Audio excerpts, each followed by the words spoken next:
Bien, creo que ya podemos empezar.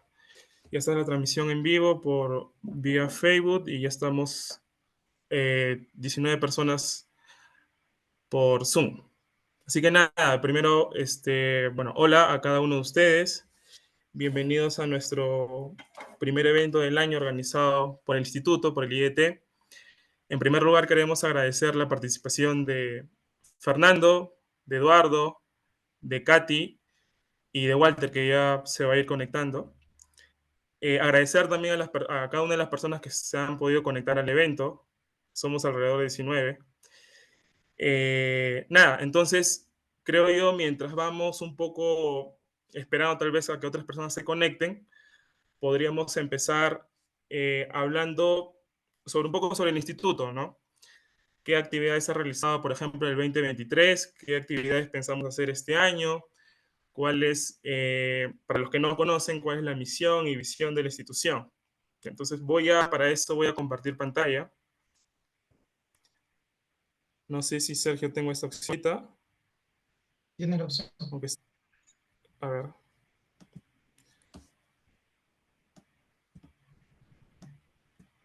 ¿Se ve mi PPT primero o...? No, no se está viendo. A ver, dame un rato entonces.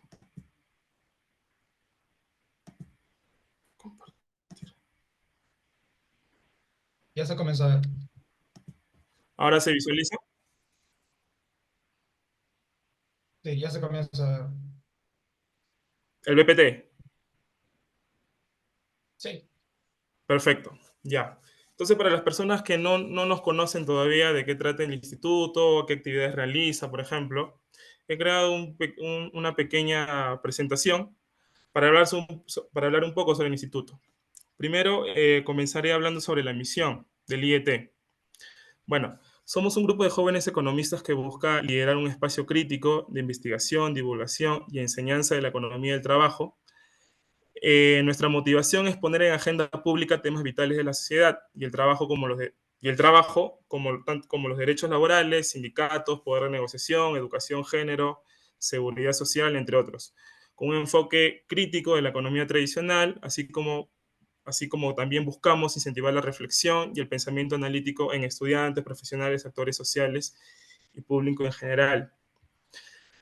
Respecto a nuestra visión del instituto, nos visualizamos como una referencia importante en el campo de la economía del trabajo.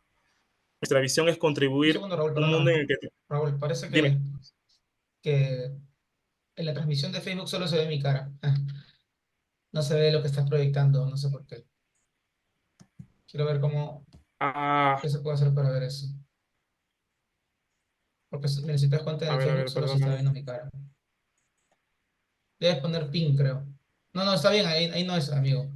Es en el de Zoom, en tu Zoom, ah, pon que quieres ver el tuyo, ¿no? Pero en todo En tu caso, Zoom, pueden ir pon. escuchando al menos y después vemos. ¿Está bien? Bueno, sí, sí, dale. Solo quería aclarar. Creo que sí, pueden ir escuchando al menos. Entonces, retomando, nos visualizamos como una referencia importante en el campo de la economía del trabajo. Nuestra visión es construir un mundo en el que el trabajo sea no solo un medio de subsistencia, sino también una fuente de dignidad, empoderamiento y justicia. Imaginamos una sociedad en que los derechos laborales sean inquebrantables, donde la equidad de género en el ámbito laboral sea una realidad arraigada y donde la educación y la seguridad social sean pilares sólidos que sustenten la vida de todos.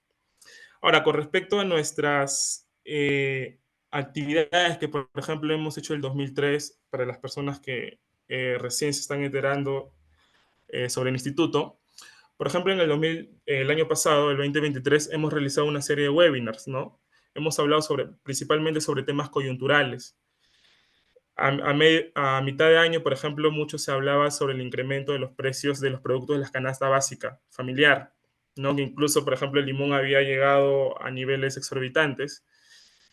También habíamos hablado, por ejemplo, sobre el tema de la recesión en nuestro país, que seguramente el INEI en quincena de febrero va a decir que el 2023 hemos crecido negativo.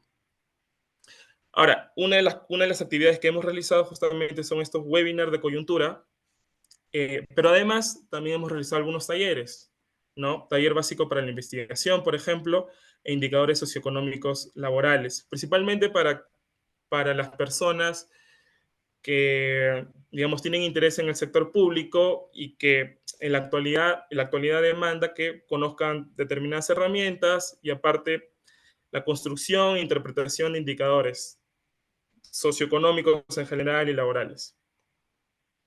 Ahora, una pregunta interesante es, ¿qué cosa se viene? ¿Qué cosa va a ser el IET este año? Aparte de los webinars que vamos a estar realizando en el primer semestre de este año, también vamos a hacer talleres. Adicionalmente de los talleres que ya hemos venido haciendo, que tranquilamente lo vamos a hacer y próximamente lo vamos a anunciar, ¿no? En su debido momento, también vamos a hacer talleres de economía del trabajo, en donde, por ejemplo, vamos a ver temas de tercerización laboral, salarios mínimos y sus efectos, por ejemplo, seguridad social, sindicatos y poder de negociación.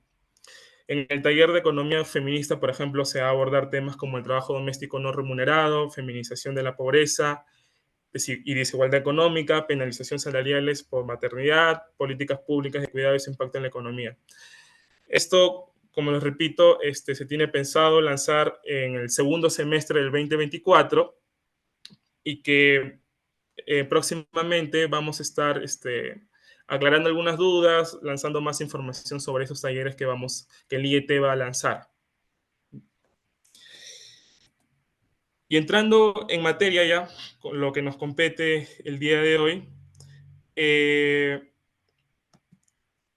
justamente vamos a tocar el tema. A ver si me permites un momento. Ahora sí podrías mostrar esto que te digo del PIN para que la gente vea. En el chat también están diciendo que no se ve el PPT en Ah, el ok, ok, Facebook. ok. A ver.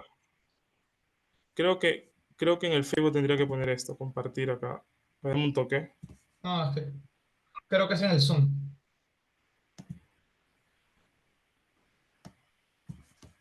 Porque en el Zoom yo salgo ahí como el Dejo de host, sale compartir y vuelvo a como. compartir. No, no, no. Es el video. Mira, ya dejaste de compartir y sale mi cara en el Facebook. Es porque tienes que A ver, a ver, a poner ver, a ver. PIN, creo, para. Ahora sí se está visualizando. En el Facebook salgo yo de primera plana y No, no sale tu no. PPT. Ya, creo. No, claro, creo que es desde el Facebook. A ver, permíteme un toque. Creo que es desde acá. A ver, a ver, a ver, a ver.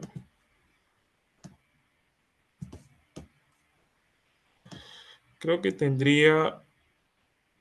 ah, deja de- Podría dejar de compartir y volver a compartir en todo caso. Pero no sé si exactamente se va a llegar a visualizar. Tengo esa duda, quizás se va a cortar el video. Seguro se va a cortar. Porque cuando Entonces, hable Fernando Cuadros, cuando hablen los expositores, ¿cómo se va a hacer?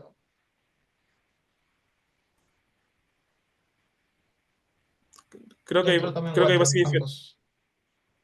creo que va a ser diferente porque se va a visualizar mi pantalla, creo ya. Bueno, intentemos, avancemos. Ya.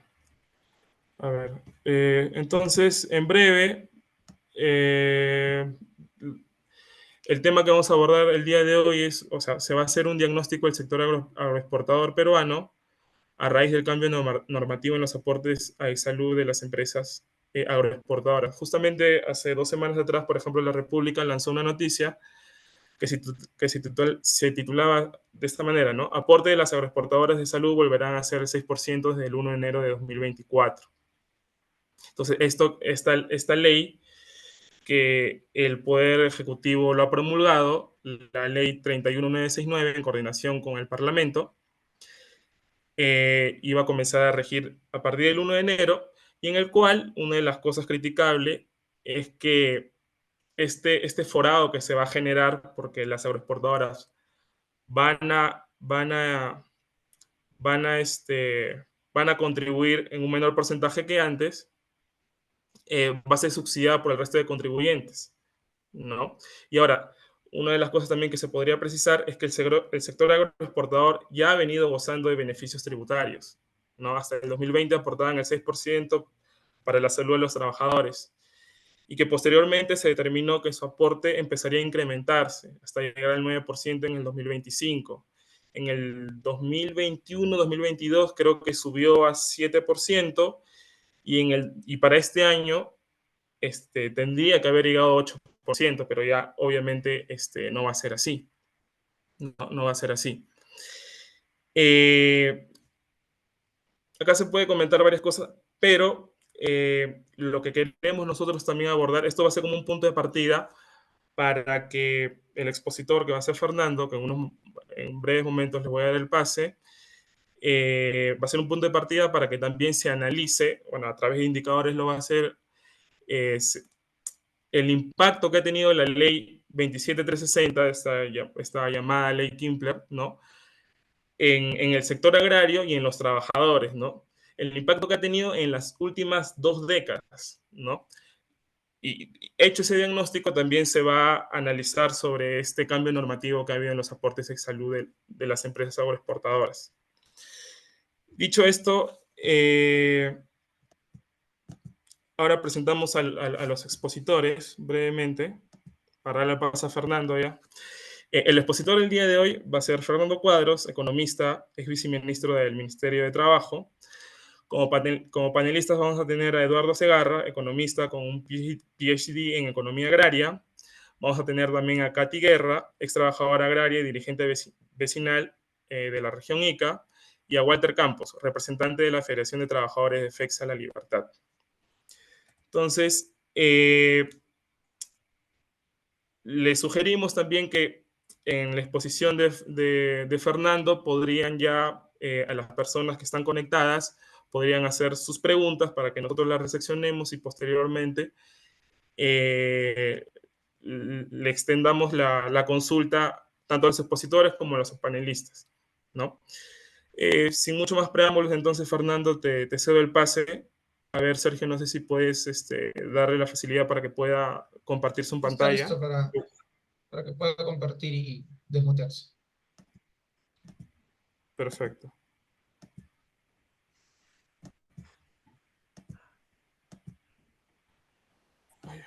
Cancelar. Ya.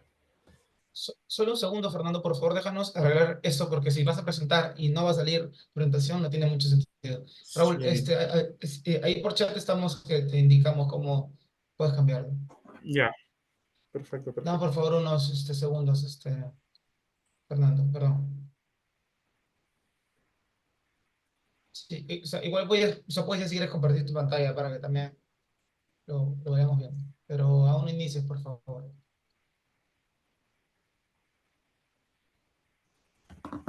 A ver. No.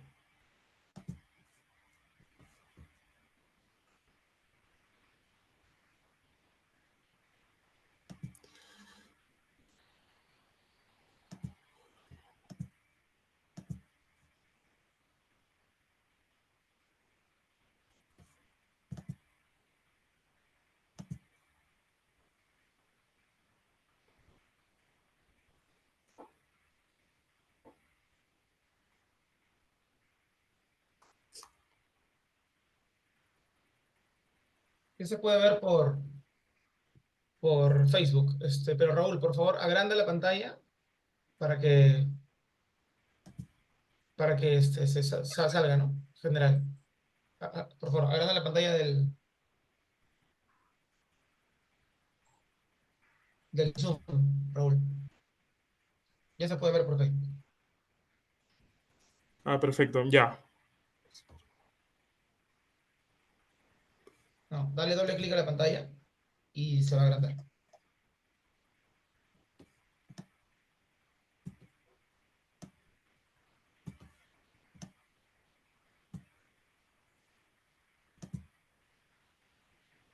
Ya está, me parece, Sergio. Ahí está. Ahora sí está. En Facebook estoy viendo Perfecto. ahorita actualmente y sí. Y Perfecto. cierra esto, o sea, pon el simbolito que sale ahí como el menos para que no se vea nada de nosotros, Ya. ¿no? Ya.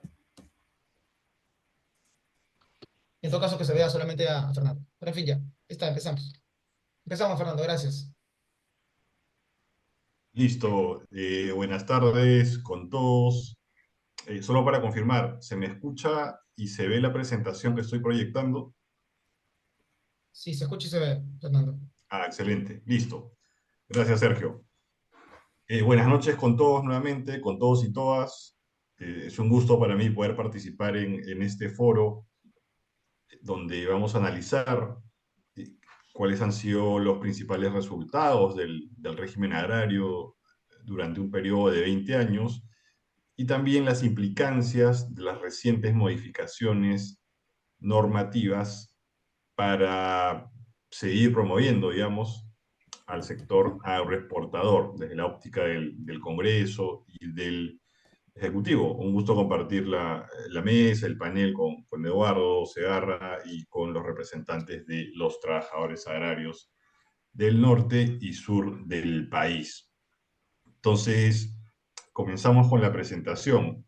La idea de esta presentación, para la cual entiendo tengo 30 minutos aproximadamente, es conocer en qué consistía la norma agraria que estuvo vigente por 20 años en el país y ver cuáles fueron sus principales resultados, sobre todo en el plano laboral, qué incidencia tuvo en los principales indicadores del sector agrario y fundamentalmente del sector agroexportador. Pero también voy a analizar qué pasó después, qué implicó la nueva norma aprobada el 31 de diciembre del año 2020, que derogó el régimen agrario, repito que estuvo vigente por 2 décadas, y también vamos a analizar qué implican estas últimas modificaciones que se han realizado desde el Congreso y el Ejecutivo en la normativa del sector agrario de nuestro país.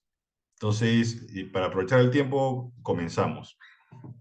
Como varios de ustedes ya conocen, en el año 2000, hacia finales del año 2000, se aprobó la Ley de Promoción del Sector Agrario, que lo que hacía era establecer un conjunto de beneficios laborales y tributarios para todas aquellas empresas dedicadas a la agricultura y también a la agroindustria en nuestro país. Básicamente teníamos dos tipos de beneficios. Se estableció un régimen laboral promocional que en términos sencillos lo que hacía era reducir derechos laborales de los trabajadores agrarios. Es decir, desde el punto de vista económico, lo que se planteaba, lo que se regulaba, era una disminución de los denominados costos laborales no salariales o extrasalariales, adicionales a la remuneración.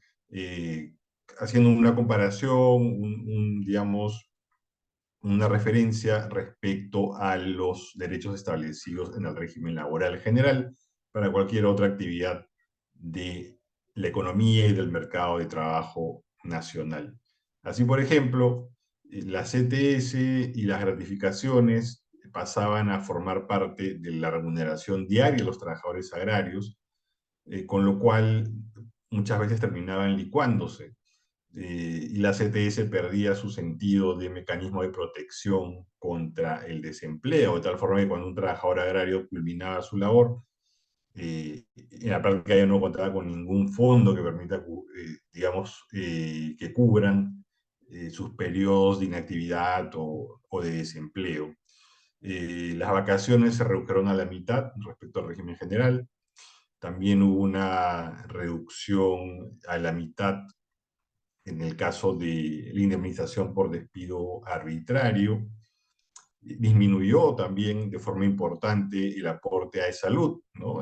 Una empresa, digamos, de cualquier rama de la economía, aporte el 9% de los salarios de sus trabajadores al Seguro Social de Salud, para que estos puedan acceder a la cobertura en salud, prestaciones económicas por enfermedad, por maternidad, etcétera. No obstante, en el caso de este régimen agrario que estuvo vigente, repito, por 20 años, el aporte de las empresas para cubrir a sus trabajadores vía salud se redujo al 4%, ¿no? Una disminución realmente importante. Bueno, se mantuvo la afiliación y el aporte obligatorio al sistema previsional, ya sea público o privado, pero recuerden que va por cuenta de los trabajadores, se les descuenta a ellos, y ellos son quienes asumen este costo al 100%, el financiamiento de su fondo previsional. Y bueno, este régimen agrario eliminó beneficios como la asignación familiar, que equivale al 10% del salario mínimo, el seguro complementario por trabajo de riesgo. O sea, no se consideraba el sector agrario como una actividad riesgosa, a pesar que es un sector con una alta incidencia de accidentes de trabajo y de enfermedades ocupacionales. Asimismo, se excluyó a este grupo de trabajadores de la cobertura del seguro de vida. Entonces, en la práctica hubo una disminución bastante importante, significativa, de los derechos laborales de los trabajadores del campo. Asimismo, desde el punto de vista tributario, también se disminuyó la tasa de impuesto a la renta. En el régimen general, una empresa de cualquier otro sector paga cerca del 30% por concepto de impuesto a la renta. No obstante, digamos que en el caso Un del... segundo, perdóname. Ya creo que sé quién es este. Pero sabía que iba a pasar esto. Ya, ya está. Ya puedes continuar, Fernando. Ya sé quién era un troll que había entrado. Ya lo Ya, borré. pero Ah, ha desaparecido desapareció en tu el pantalla, PPT. ¿no? El PPT. Sí. Dame un segundo. Seguro es este acá. A los que no tengan su nombre, estoy.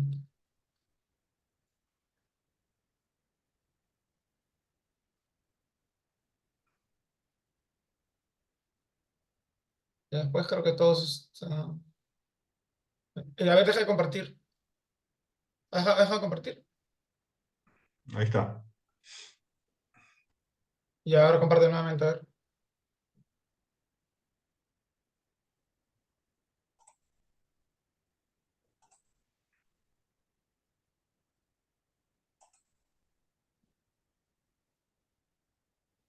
Ya todos están con nombre y apellido y todo. Sí. Creo que ya está, Fernando. Pero no, son los trolls de Ok, Sillonis, probablemente. Adelante. listo. Seguimos. Entonces decía que en el caso de los beneficios tributarios, lo que se estableció fue una reducción de la tasa de impuesto a la renta pagada por las empresas agrícolas. Esta disminuyó del 29,5% al 15%, ¿no? O sea, se redujo a la mitad. Una disminución bastante importante de los impuestos pagados por esas actividades en lo que se refiere a la renta de tercera categoría, ¿no? Asimismo, se estableció un sistema de depreciación acelerada a una tasa del 20% anual, lo cual permite también pagar un menor impuesto a la renta en la práctica, y se estableció un sistema de recuperación anticipada del impuesto general a las ventas pagado en este sector.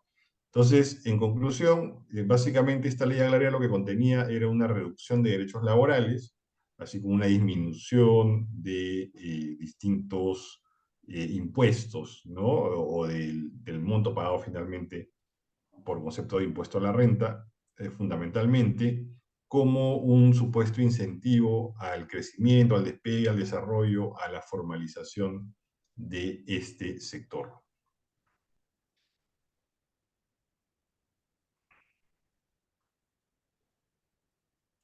Ahora, lo que se buscaba era básicamente potenciar un sector que tiene un bajo nivel de productividad, ¿no? En términos generales, el sector agrícola, el sector agropecuario, considerando al sector formal e informal, independiente o asalariado, es de los que registra un nivel más bajo de productividad, ¿no? De hecho, el más bajo entre las grandes ramas de la economía.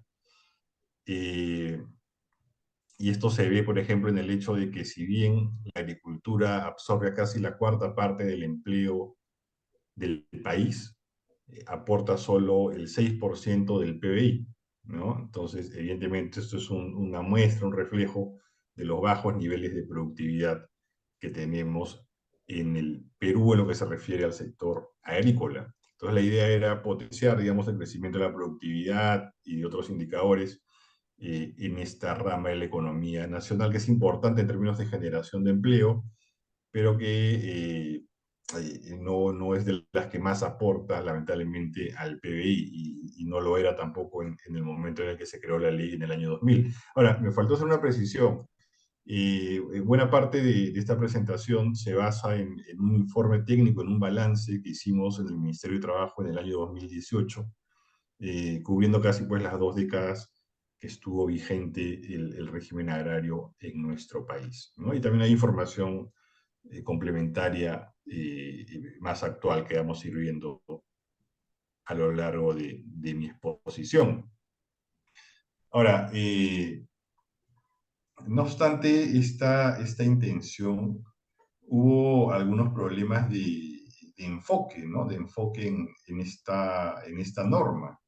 O sea, básicamente lo que se hizo fue aplicar un esquema de reducción de costos extrasalariales, y no hubo, digamos, herramientas en la norma o mecanismos que busquen propiamente incrementar la mejora de la productividad de los grandes grupos que conforman a la agricultura nacional, ¿no? Por ejemplo, aquí hay algunos datos interesantes que se mantienen a la fecha, ¿no? En términos gruesos. En el sector agrícola laboran poco más de 4 millones de personas. No obstante, de estos 4 millones de personas trabajando en la agricultura, solo cerca de 1 millón a la fecha se desempeñan como asalariados, es decir, como trabajadores dependientes que laboran para un empleador, que son aquellos a los cuales se aplican exclusivamente las reglas laborales, ¿no? Los derechos laborales y demás. Este grupo de asalariados representa, digamos que la cuarta parte, ¿no? del empleo agrícola. El resto del empleo agrícola, las otras 3/4 partes, como vamos a ver más adelante, está conformado por pequeños productores agropecuarios independientes que a lo sumo utilizan mano de obra familiar no remunerada, que está fuera del ámbito de la regulación laboral en nuestro país, ¿no? Entonces, en realidad, potencialmente este régimen agrario cubría solamente a la cuarta parte del empleo agrícola del país. Las otras 3/4 partes, al no generar empleo asalariado constante, más allá de alguna intervención esporádica, digamos que estaban excluidas en la práctica de estos mecanismos de incentivo laboral, por lo menos, ¿no? Ahora, cuando se hizo este balance, ya pasados más o menos casi 18 años de la implementación de este régimen, se observaba que aquellos trabajadores que estaban declarados en planilla bajo el régimen agrario eran los menos, ¿no? Una minoría. O sea, ni siquiera cubría todo el segmento asalariado de la agricultura. En su momento había en promedio menos de 300.000 trabajadores declarados en planilla bajo el régimen agrario, cifra que representa solamente el 7%, o representaba hace poco tiempo solo el 7% del empleo agrícola total, y menos de 1/3 del empleo agrícola asalariado. Entonces, este régimen agrario ni siquiera logró cubrir a toda la mano de obra asalariada de la agricultura, que repito, es solo una cuarta parte de todo el empleo agrícola del país, ¿no? Entonces, cuando se habla del éxito de este régimen especial agrario, la verdad que eso hay que tomarlo con pinzas, ¿no? Porque todavía sigue siendo una isla dentro del gran segmento agrícola nacional. Con datos más actualizados al 2022, vemos que a la fecha tenemos en promedio al año cerca de 400.000 trabajadores bajo el régimen agrario, que no superan pues el 10% de todo el empleo agrícola nacional. Entonces son datos que no se suelen mencionar, porque se habla de pleno empleo, ¿no? De un despegue general del agro, cuando en realidad sí ha habido un crecimiento importante, pero de un segmento que todavía es minoritario y representa una isla en la economía agraria nacional, además de los problemas que tiene propiamente incluso este sector moderno, ¿no? En términos de precariedad del empleo, que puede ser formal, pero que en muchos aspectos continúa siendo precario. Ahora, de hecho, se habla mucho de que este régimen estaba pensado en las MIPES agrarias, en las micro y pequeñas empresas del país. No obstante, luego de varios años de aplicación, de 18 años en ese momento de aplicación de este régimen agrario, el 98% de trabajadores de microempresas agrícolas laboraban en condiciones de informalidad laboral, ya lo de asalariados, ¿no? El 98% de asalariados de microempresas agrarias trabajaba sin estar declarado en planilla y por ende sin acceder a ningún beneficio laboral, a ningún derecho laboral. Y eso se mantuvo así, esta informalidad casi 100% a lo largo casi de los 20 años de vigencia de esta primera norma agraria. En el caso de la pequeña empresa, la reducción en informalidad laboral fue realmente muy pequeña también, ¿no? Donde 3/4 partes de sus asalariados seguían laborando fuera de planilla, y donde sí hubo una reducción más o menos importante fue en la gran empresa agraria, ¿no? Donde, por ejemplo, la tasa de informalidad laboral pasó del 24 al 12%. Pero bueno, uno esperaría que en una gran empresa agraria la informalidad laboral sea de cero, ¿no? Que no haya un solo trabajador que no esté declarado en planilla, ¿no? Entonces, pues que haya mucho mérito de la norma en lograr una reducción en este segmento agrícola del país. Y en términos globales, la tasa de informalidad laboral agraria a la fecha también sigue estando por encima del 80%, es decir, 80% de trabajadores asalariados, dependientes del agro, que deberían estar declarados en planilla, no lo están. Entonces, el efecto formalizador tampoco es que haya sido masivo en este segmento. Y claro, como les decía, otro de los aspectos que se perdió, digamos, en el análisis cuando se aprobó esta norma en el año 2000 fue que en el sector agrícola nacional no predomina el empleo asalariado. No predominaba en el 2000 y tampoco predomina ahora, sino que más bien lo que vemos es que 75% del empleo agrícola es autónomo, es parte de la pequeña producción agropecuaria, de independientes, que, repito, a lo sumo utilizan mano de obra familiar no remunerada dentro de sus actividades, ¿no? Ambos segmentos están fuera del ámbito de la regulación laboral. A ellos no se los explica, perdón, no se les aplica ninguna norma laboral, no tienen derecho a ningún beneficio laboral, y por ende la existencia de un régimen laboral agrario en la práctica les resultó irrelevante, ¿no? Aún así, a este 25% del mundo asalariado agrario tampoco se le pudo cubrir en su totalidad con la formalización a través de estas reglas especiales del ámbito agrario, como ya hemos podido observar. Ahora, algunos aspectos a tomar en cuenta es que, claro, mucho se dice que el despegue del sector agrario tuvo que ver con este régimen especial, ¿no? Que redujo costos laborales, extrasalariales y demás, ¿no? Pero en verdad el gran despegue de este sector comienza a partir del acceso de los productos agropecuarios peruanos sin pago de aranceles a mercados de alto poder adquisitivo, como el mercado norteamericano, la Unión Europea, y mercados asiáticos y demás, a partir de la suscripción de un conjunto de acuerdos de libre comercio, ¿no? Que facilitaron un acceso menos oneroso y le dieron más competitividad a este sector de la economía nacional, ¿no? Las exportaciones agropecuarias no tradicionales, que son básicamente las usuarias del régimen agrario, que eran las usuarias en su momento de este régimen, al 2018 llegaron a crecer cerca del 900% en términos acumulados, ¿no? En cuanto a su valor, en millones de dólares.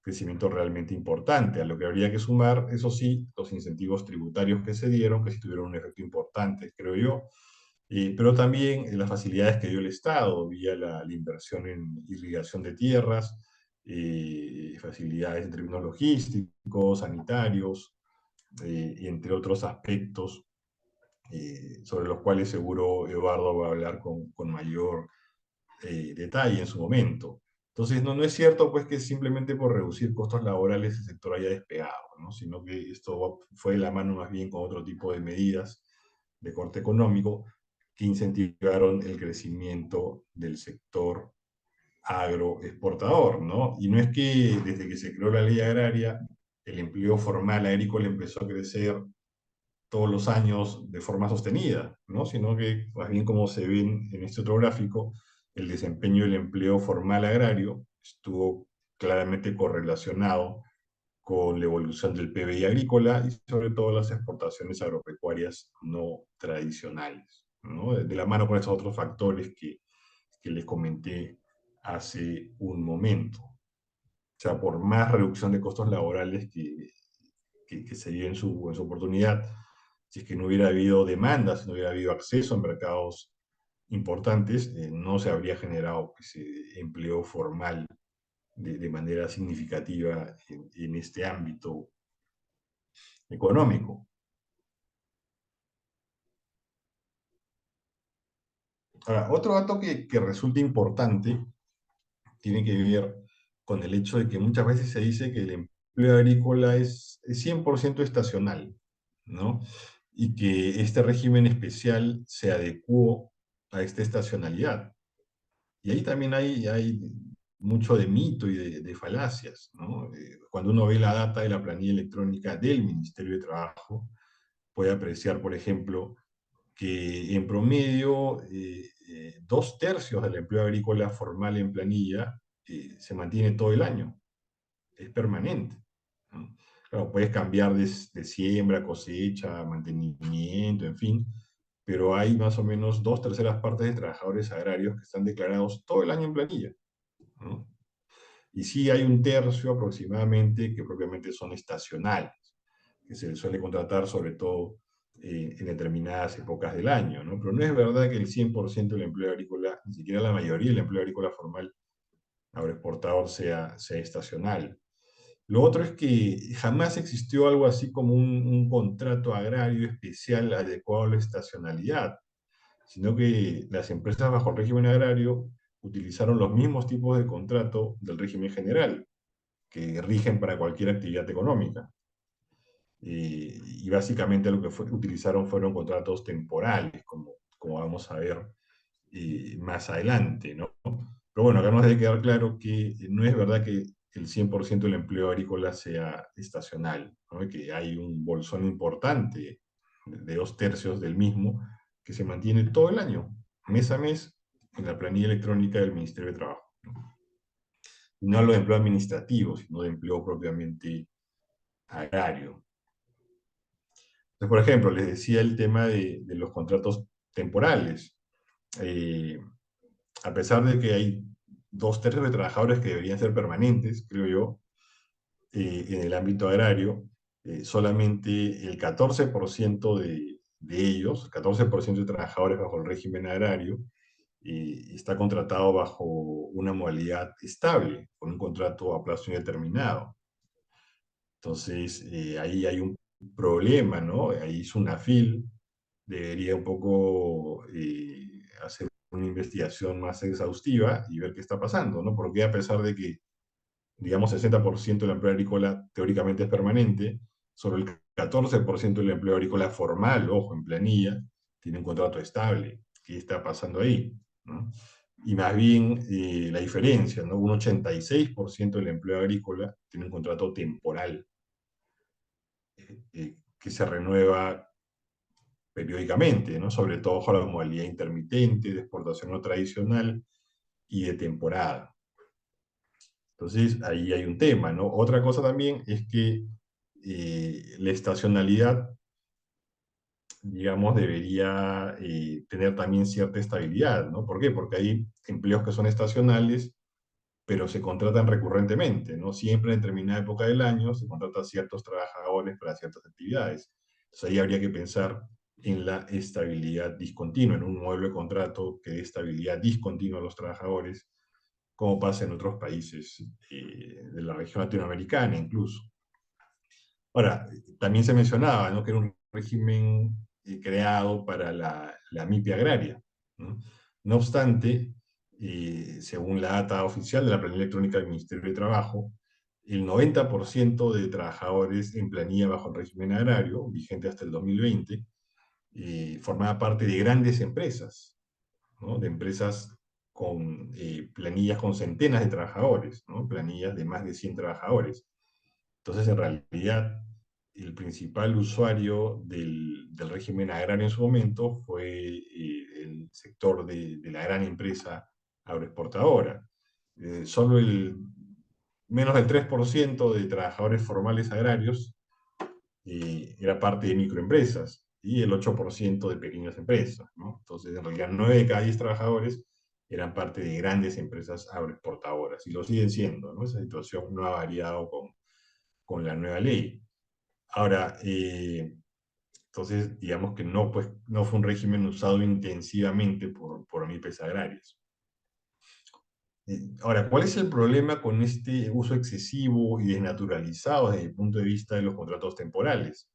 Que en la práctica eso es un factor limitante que es casi prohibitivo del ejercicio de derechos laborales colectivos, ¿no? Para un trabajador con un contrato temporal es casi imposible sindicalizarse y por ende acceder a la posibilidad de negociar colectivamente mejores salarios y mejores condiciones de trabajo en general.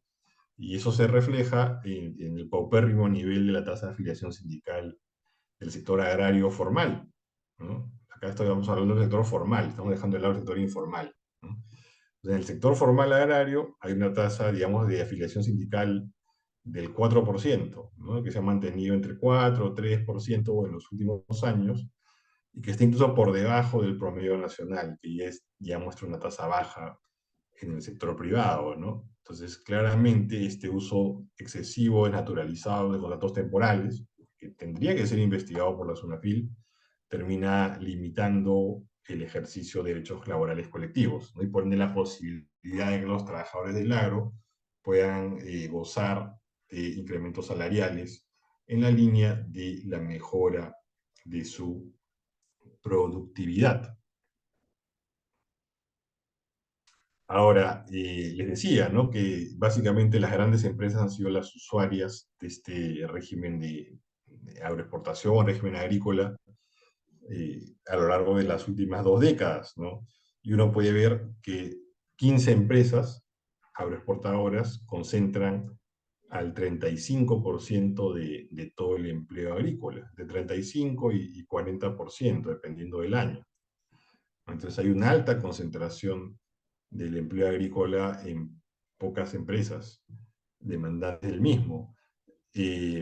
Con data al año 2022, también de la propia SUNAT y del Ministerio de Trabajo, podemos ver que hay 18 empresas en la actualidad en el ámbito agrario que concentran al 50% de trabajadores bajo las reglas de ahora la nueva ley agraria, digamos, ¿no? Entonces, es un sector con alta concentración del empleo en pocas empresas. Entonces, casi que es una ley con nombre propio, ¿no?, con 18 grandes usuarios y beneficiarios de esta norma, ¿no?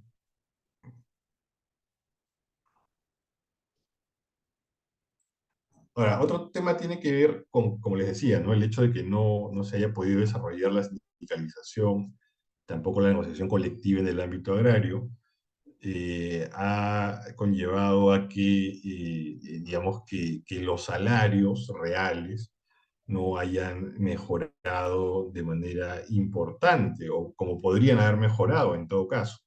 Entonces, por ejemplo, en el gráfico que se está proyectando, las líneas de color, las barras de color azul miden la evolución de las remuneraciones promedio reales en el sector formal agrario, bajo el régimen agrario, y las flechas rojas indican los años en que se incrementó el salario mínimo.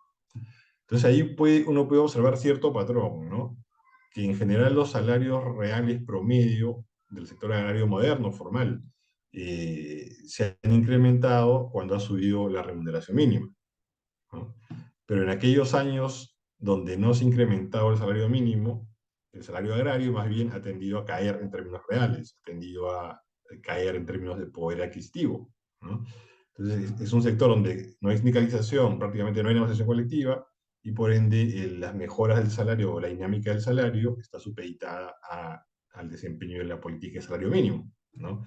Cuando sube el salario mínimo, suele mejorar el salario real agrario. Cuando no, suele empeorar en términos reales el salario promedio agrario. Con alguna excepción, por supuesto, en alguno de los años mencionados. Ahora, en este otro gráfico también se observa un dato bastante interesante, ¿no? Que en un lapso de casi 20 años, ¿no? Del 2000 al 2019, la productividad promedio de los trabajadores de la agroexportación específicamente, moderna, formal, creció 50% más que su remuneración promedio en términos reales, en términos de mejora del poder adquisitivo, lo cual nos muestra que había un margen suficiente como para mejorar de manera más importante los salarios de los trabajadores agrarios formales, por lo menos, ¿no? Y ahí en el gráfico se ve un patrón también, ¿no? Que la productividad proyectada en las barras de color celeste ha tendido a crecer más año a año que los salarios reales promedio, ¿no? Ahí mostrados en las barras color gris, ¿no? Y el crecimiento del salario real promedio ha solido ser más significativo, repito, cuando se ha incrementado la remuneración mínima, ¿no? Lo cual se ve en aquellos años, o se refleja en aquellos años donde hay flechas color rojo en el gráfico. Bueno, igual voy a dejar el PPT a disposición del IET para que puedan distribuirlo, si lo consideran pertinente, ¿no? Y ustedes puedan revisar con más detalle la información. Ahora, si consideramos a todo el sector agrario, formal, informal, dependiente, independiente, urbano y rural, vemos que si bien ha habido cierta mejora en los ingresos, los niveles todavía son bastante bajos, ¿no? Por lo menos cuando se hizo este balance en 2018, se apreciaba que en promedio un trabajador agropecuario, un integrante de la P ocupada agrícola en el país, ganaba incluso por debajo del salario mínimo, ¿no? Claro, porque evidentemente el ingreso de los independientes termina bajando el nivel del ingreso promedio de los asalariados, ¿no? Al igual que el ingreso de los asalariados informales termina bajando el nivel de ingreso promedio de los asalariados formales. Entonces tampoco es que hubo una mejora significativa o muy, muy, muy importante en términos de ingresos para el grueso de la P agrícola nacional, porque ya como pudimos ver, este régimen llegó sobre todo a parte del ámbito asalariado, y tampoco es que haya mejorado demasiado los salarios reales en este ámbito asalariado. Claro, muchas veces desde cierta orilla se dice que un trabajador agrario es en el pleno empleo, que gana mucho más que un trabajador de otra actividad económica. Pero ahí hay trampita, pues, ¿no? Porque recuerden que el salario agrario incluye las CTS y las gratificaciones, ¿no? Y se compara con salarios de otros sectores que no incluyen las CTS y las gratificaciones en su pago diario o mensual o semanal, ¿no? Entonces hay que hacer un ajuste ahí para que haya una comparación correcta, ¿no? Entre los ingresos de los distintos sectores de la economía. Ahora, como les decía también al principio, al incluir la CTS como parte de los salarios diarios agrarios, se terminó desnaturalizando este mecanismo pensado como un sistema de protección para periodos de desempleo, ¿no? Un trabajador simplemente cuando terminaba su labor agrícola eh, se quedaba sin ningún tipo de fondo que permita cubrir sus periodos de reenganche en otra empresa o en otras actividades de la economía. Y también este pago, este menor pago, esta menor tasa de aporte de salud del 4% respecto al 9% del régimen general, terminó afectando por 2 décadas la sostenibilidad financiera de salud, específicamente lo que se refiere a su fondo agrario, y terminó subsidiando pues, a un segmento empresarial que no requería de este beneficio, ¿no? En perjuicio de otros sectores. Y aquí un ejemplo bastante gráfico.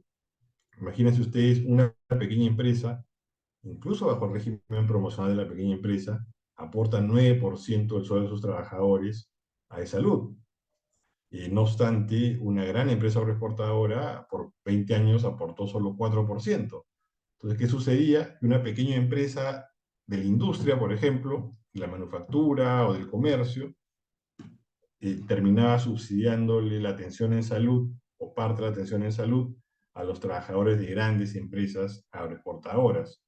Entonces, un subsidio totalmente ineficiente, ¿no? Donde el que tiene menos ingresos les termina subsidiando la atención en salud a los trabajadores del que tiene más ingresos, ¿no? Entonces, parte de lo regresivo que tenía este régimen agrícola especial, ¿no? Bueno, les comentaba que también generó un forado importante en salud, en el fondo agrario, tomando en cuenta que los, digamos, ingresos a este fondo agrario, a partir de los aportes del 4% de los empleadores, no cubrían el costo de funcionamiento del fondo agrario, ¿no? Cubrían solamente el 35% del costo de las prestaciones de salud brindadas a los trabajadores agrarios. Entonces, ahí año a año, como se ve en el gráfico, se fue generando un forado, ¿no? Cada vez mayor en salud. En su momento llegó a alrededor de 300 millones de soles al año, ¿no? Antes de la derogación de este régimen agrario, lo cual a la larga pues termina perjudicando el aporte de los trabajadores, o mejor dicho, la atención en salud de los trabajadores agrarios, pero también los de otros regímenes, ¿no? Que terminan empeorando la calidad de su acceso a salud.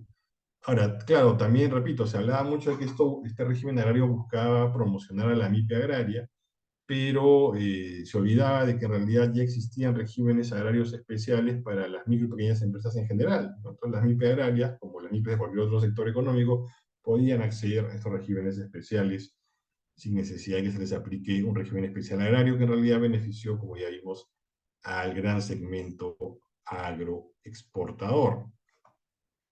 Entonces, un poco concluyendo el balance de este informe que se hizo en 2018, vemos que el régimen agrario no cumplió con su objetivo de incentivar el desarrollo de los segmentos mayoritarios agrícolas en el país.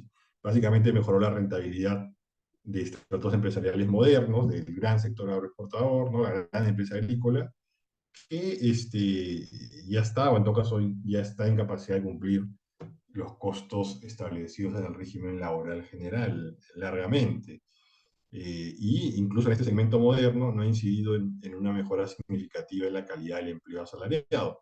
Vimos que las remuneraciones reales no han crecido al ritmo de la productividad, que su mejora básicamente ha dependido de los incrementos en el salario mínimo, y que el empleo agrario muchas veces se da en condiciones precarias, incluso en el sector moderno, al no haber estabilidad en el puesto de trabajo y no tener la posibilidad de negociar colectivamente mejores condiciones laborales.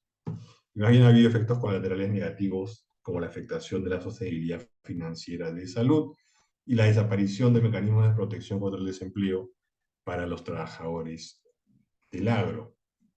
Ahora, esta ley en su momento fue reemplazada por un decreto de urgencia en diciembre del 2019 que estableció ciertas mejoras, pero que amplió todavía más la vigencia de la misma, ¿no? Esta ley fue creada por un lapso de 10 años, en el año 2000, luego se amplió por 10 años más, y con el DU del 2019 buscó ampliarse por 10 más. Entonces, al final, esta norma iba a durar 30 años, en principio.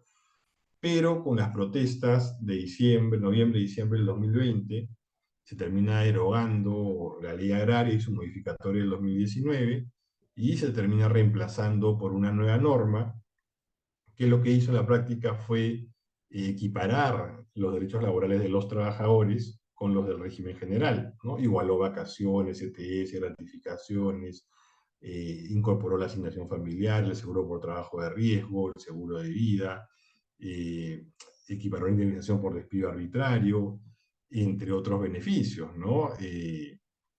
Habiendo ya madurado por 20 años, digamos, este segmento de la economía. Pero además estableció un denominado bono beta, que equivalía al 30% del salario mínimo, como, digamos, un complemento adicional de ingresos para los trabajadores del agro. No obstante, este bono no tiene carácter remunerativo y por ende no es base de aporte a la seguridad social, pues hay cotización a las pensiones y tampoco base de cálculo para otros beneficios laborales. Digamos que ahí está la limitación de este bono beta. y fue incluido en la norma aprobada el 31 de diciembre del 2020, promulgada en esa fecha, que entró en vigencia en enero del 2021. Ahora, esta norma también lo que hizo fue equiparar de forma gradual los aportes a salud y las tasas de pago de impuesto a la renta, sobre todo para la gran empresa agrícola agroexportadora, además también de ir retirando gradualmente el resto de beneficios tributarios que venían de hace 20 años. No obstante, esta norma mantiene la inestabilidad laboral de los trabajadores agrarios, no reguló de buena manera la contratación laboral de estos, ignoró la estabilidad de la mayoría de ellos, no creó un contrato de estabilidad discontinua para aquellos que son recontratados permanentemente, año a año, con lo cual en la práctica la norma del 2020 mantiene la imposibilidad del desarrollo, del despegue de la sindicalización y de la negociación colectiva en el agro. Ahora, también mucho se dice, desde cierta orilla, nuevamente, que esta es una norma que destruyó la agroexportación, destruyó la formalidad agrícola, destruyó todo lo que se había avanzado en 20 años, lo cual tampoco es real, ¿no? Si uno ve cifras de la aprobación de esta norma en diciembre del 2020 hacia adelante, por ejemplo, hacia el 2022, hacia el finales del 2022, puede apreciar claramente que el empleo agrario formal en planilla, bajo el régimen agrario, no se redujo, no se destruyó empleo, sino que por el contrario se crearon más de 42.000 nuevos empleos agrarios formales en el sector moderno de la agricultura. Asimismo, se recaudaron cerca de 80 millones adicionales por concepto de impuesto a la renta, al establecerse pues, un incremento progresivo de la tasa de impuesto a la renta pagada por el sector agrario. Y, o sea, casi 80 millones adicionales de impuesto a la renta respecto a lo que ya se venía recaudando año a año. No son 80 millones, son 80 millones además de lo que ya se vino recaudando año a año, o se recaudaba antes de esta nueva norma. Y también se han recaudado 115 millones extras de aporte de salud, además de lo que ya se venía recaudando año a año. Esto entre diciembre del 2020 y diciembre del año 2022. Ahora, en el 2023, si bien todavía no tenemos cifras oficiales completas, podemos ver que la dinámica no tendría por qué haber cambiado demasiado, ¿no? Tomando en cuenta que entre enero y octubre del 2023 las agroexportaciones siguieron creciendo. A esa fecha, más de 3%, 3,4% en términos globales. Entonces, puede decir que se destruyó la agroexportación, se destruyó el empleo, la recaudación tributaria y el aporte de salud. Luego la norma del 2020 no se destruyó. El sector siguió creciendo de acuerdo a lo que hemos podido ver. No obstante, sí hay varios temas pendientes, repito, sobre todo una mejor regulación de la contratación laboral, una promoción de la estabilidad laboral en el sector agrario, que puede ser continua o discontinua, y también, digamos que falta de mecanismos que permitan un desarrollo importante de los derechos laborales colectivos.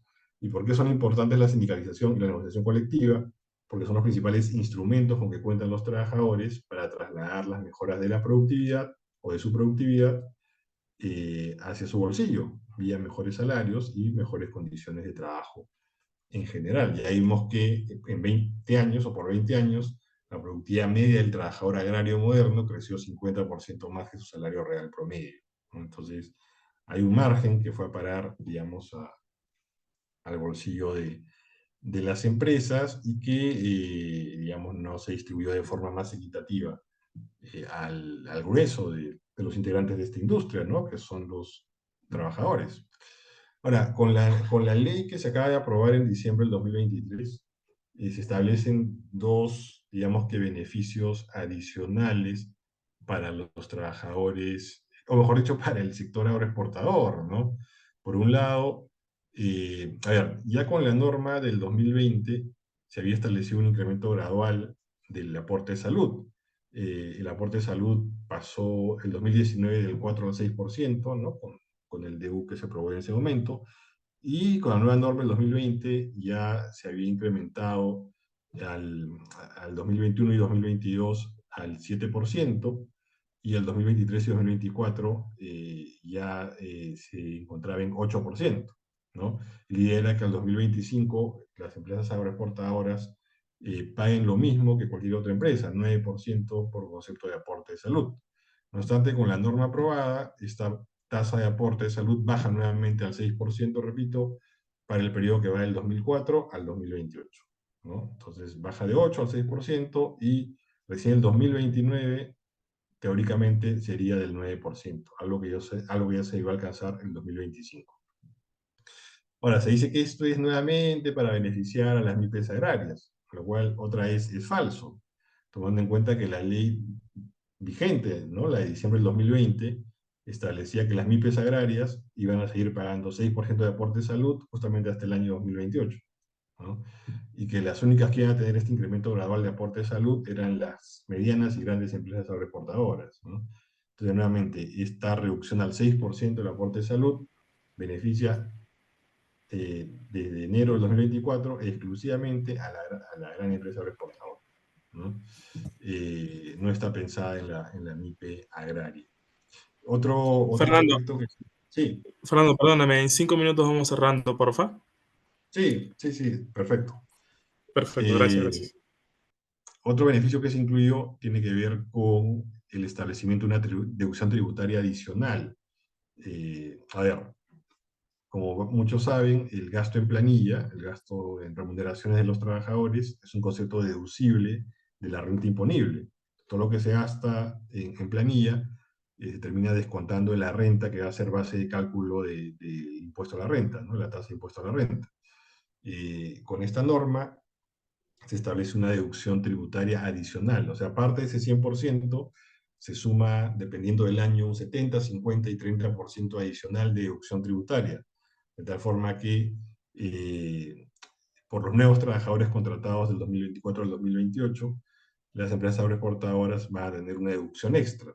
En sencillo, van a pagar menos impuesto a la renta, ¿no? Además de esta reducción del aporte de salud. Esto bajo ciertos parámetros, requisitos que están normados en la ley aprobada en diciembre del 2023. Ahora, dicho sea de paso, esta fue una norma creada para el sector textil y confecciones, y entre gallos y medianoche, en el debate en el Pleno, se introdujo estas disposiciones para el sector agroexportador, ¿no? De hecho, el sector textil y confecciones paga 9%, no tiene este beneficio de pago de 6% de aporte de salud, de pago recortado. Eh, Solo tiene el beneficio, en este caso, de la deducción tributaria adicional en planilla, ¿no? Además de otras medidas de depreciación acelerada y de crédito tributario por reinversión de utilidades. Entonces, estas dos medidas básicamente, digamos que son herramientas que van a, en la práctica, seguir subsidiando la rentabilidad al gran segmento agroexportador, ¿no? No a la MIPE agraria, que por último podría acogerse a los regímenes MIPE, ¿no? Como cualquier otra MIPE de otros segmentos de la economía, ¿no? Y en la práctica esto va a implicar que salud deje de percibir entre 300 y 400 millones de soles al año, ¿no? Lo cual va a precarizar las condiciones de atención de salud, que ya son precarias en muchos casos, pero no solo para el trabajador agrario, sino también para el trabajador de otros segmentos, ¿no? Que va a haber una mayor carga, digamos, en la atención vía salud. ¿Y quiénes van a asumir esto? No es verdad lo que dijo la ministra de Agricultura, que el Estado iba a financiar esto, no, no lo va a hacer. No hay ninguna, digamos, disposición en esta ley que diga que el Estado va a compensar en salud por los 300, 400 millones que va a dejar de percibir, sino que más bien esto se va a financiar echando mano de un subsidio cruzado del Fondo de Salud Regular, ¿no? Con lo cual va a haber menos recursos para atender a más trabajadores, ¿no? Y, por tanto, una precarización de la atención en salud. Y además, con esas deducciones tributarias adicionales, a ciegas, el Estado también va a perder recaudación tributaria. Y bueno fuera que se incentive tributariamente pues, la contratación de empleo estable, de calidad, el desarrollo de la sindicalización de la negociación colectiva. No es el caso, ¿no? Básicamente se va a seguir subsidiando la contratación temporal, contratación precaria en el agro, que no permite pues una mejor distribución de la riqueza, una mayor equidad en la distribución de la riqueza entre empresas y trabajadores. Y dicho sea de paso también, entra cualquier tipo de empresa, ¿no? No interesa que tenga infracciones laborales graves o muy graves. Se excluye aquellas, digamos, con sentencias por fraude tributario o aduanero, pero no aquellas que sistemáticamente violan los derechos laborales de los trabajadores. Ellas van a poder seguir gozando de estas deducciones tributarias. Esto va a afectar la recaudación tributaria del país, que ya venía en caída en 2023. Evidentemente va a haber menos plata, también menos recursos para gastar, para invertir en salud, en educación pública, en seguridad, en infraestructura productiva en nuestro país. Entonces, claramente estas medidas son más de lo mismo, ¿no? Un claro subsidio a la rentabilidad de la gran empresa agroexportadora que ya no requiere esto, ¿no? Si queremos dar ayuda promocional, focalicemos mejor y demos en todo caso herramientas que no colisionen con el ejercicio de los derechos laborales de los trabajadores del agro, que promuevan la calidad del empleo agrícola. Y con eso termino mi exposición. Llego hasta ahí. Muchas gracias por el tiempo, por la invitación. Y quedo a su disposición también para cualquier pregunta que pueda surgir más adelante. Muchas gracias.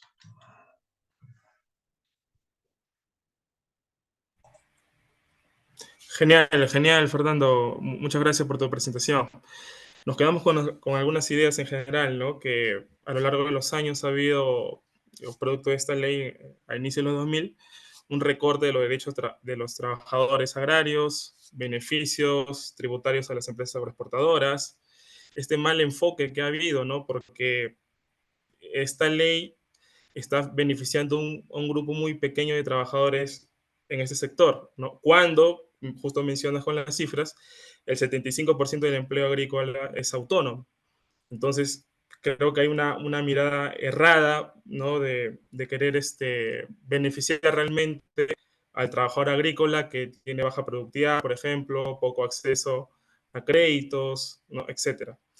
Ahora, y justo desmontas estas falsas ideas, ¿no? Que justo mencionas de que se tiene esta idea preconcebida de que los trabajadores agrarios son en su mayoría trabajadores temporales, ¿no? Cuando justo mencionas con cifras que 2/3 de los trabajadores agrarios se mantiene todo el año, ¿no? Según tu mirada, tu apoyo mirando las cifras de planilla. Y otro dato también importante que he notado que es esta idea también que se tiene que el crecimiento de las agroexportaciones no tradicionales se han beneficiado con esta ley, cuando viendo las cifras se puede ver que ha sido por el acceso que han tenido, por el acceso a sin aranceles, ¿no? Que han tenido producto del TLC, ¿no?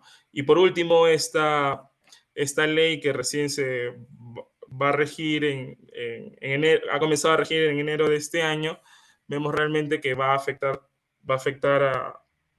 en primer lugar al fisco, ¿no? Porque va a haber menor recaudación, eso va a implicar de que haya menos políticas públicas para, para ver temas de salud, temas justamente de empleo, etcétera. Y aparte también por este recorte del 6% del aporte de salud, ¿no? Entonces, estamos viendo en general cómo estas leyes a lo largo de los años han afectado directamente al sector agrario, al trabajador agrario y al fisco peruano, ¿no? Bueno, ahora damos pase, te cedo la palabra, Eduardo, para que hagas unos comentarios de la exposición de Fernando. Entre 10 a 15 minutos sería bueno. Sí, ¿me escuchan bien? Sí, gracias por la invitación al instituto. Como siempre, una presentación bastante completa, ¿no? Que nos da un panorama general y además profundo de cómo se ha generado una política aparentemente de promoción al sector agroexportador de gran empresa, ¿no? Porque cuando hablamos de agroexportación en el Perú, ojo que no solo hay agroexportadoras costeñas, ¿no? También hay un sector exportador de café, cacao, banano, que está en manos de pequeños productores, ¿no? Y muchas veces se incorpora y se compara la situación del sector agroexportador costeño con el de otros sectores importantes de la agroexportación, donde en realidad no ha habido mayor política de promoción, ¿no? Este año, por ejemplo, la exportación de café le ha ido muy mal, ¿no? Curiosamente, el sector agroexportador costeño aprovecha la crisis agraria para ganar agua para su molino. Básicamente, lo que ha ocurrido con el último cambio, la última modificación que ha habido a la legislación de promoción agraria, ha sido darle a este sector, devolverle una exoneración eh, que no ha habido ninguna justificación técnica para dársela, ¿no? Ellos decían que estaban en crisis, que también la crisis los ha golpeado, que el fenómeno del Niño, que el clima, que el ciclón Yaku, que las protestas y una serie de planteamientos en realidad sin mayor sustento, porque el sector agroexportador costeño este año ha crecido de manera significativa. Solo ha habido un problema en algunos productos en la costa norte, efectivamente, por temas climáticos, pero y el propio Fernando Sillones acaba de hacer un balance del sector agroexportador este año y ha crecido 3%, como bien decía Fernando ahí, ¿no? Es más, algunos productos han crecido bastante, ¿no? Arándano, más de 10%, espárragos, palta. La mayoría de los productos de agroexportación del sector de las grandes corporaciones costeñas ha crecido significativamente.